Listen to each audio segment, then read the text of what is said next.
일본 교도통신에서 긴급 속보로 어제 저녁 한일 양국 정부가 강제징용 문제를 둘러싸고 사태 수습을 위한 합의안의 검토에 착수한 것으로 여러 한일 관계자가 밝혔다고 보도를 하였습니다. 그런데 그런 보도를 한 이유가 의심이 되는 상황입니다.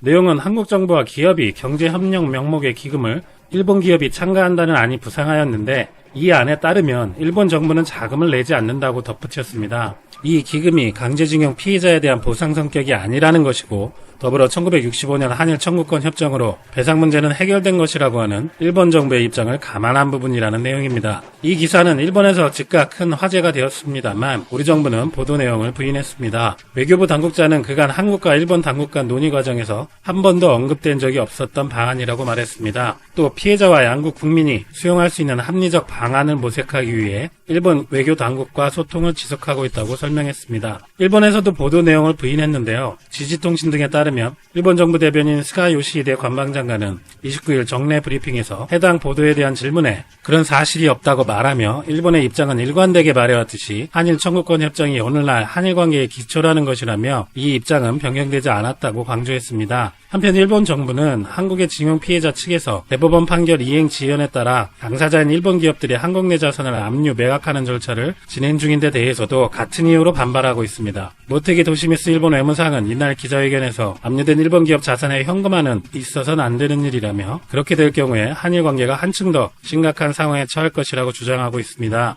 역시 이 기사는 일본에서 상당히 화제가 되어서 전체 뉴스 중에서 댓글 랭킹 3위, 이후 양국이 부인했다는 로이터의 후속 기사도 전체 뉴스 중 5위를 차지하고 있습니다. 일본인들의 반응을 먼저 보겠습니다. 그런 방안은 절대 안 된다고 생각한다. 검토조차 하지 말라. 끝난 문제를 그들이 국내 사안으로 처리해야 한다. 이미 청구권 협정에 합의하고 있는데 왜 새로운 계약을 검토할 필요가 있는가. 사실이라면 단번에 실망하는 국민이 속출할 거라고 생각한다. 일본인들의 이런 반응은 니혼게이자이 신문이 최근 실시한 여론조사에서도 잘 나타납니다. 일본이 양보하는 것이라면 관계 개선을 서두를 필요가 없다는 응답이 69%, 관계 개선을 위해서 부득이하게 일본이 양보해야 한다는 응답은 19%에 불과했었습니다. 이번 교도통신의 보도를 가지고 사실 여부를 떠나서 어떤 분은 일본의 합의안, 긴급제안, 일본이 항복했다 하는 분도 계신데 그 내용을 보면 전혀 그렇지 않습니다. 한국 대법원에서는 강제징용을 저지른 당시 기업들에게 배상을 하도록 판결을 한 것인데 그것을 배상도 아니고 1965년 한일협정으로 보상금을 받은 한국과 엉뚱한 한국 기업이 기금을 먼저 출연하고 나중에 일본 기업들이 참여한다는 것은 모든 개인 청구권도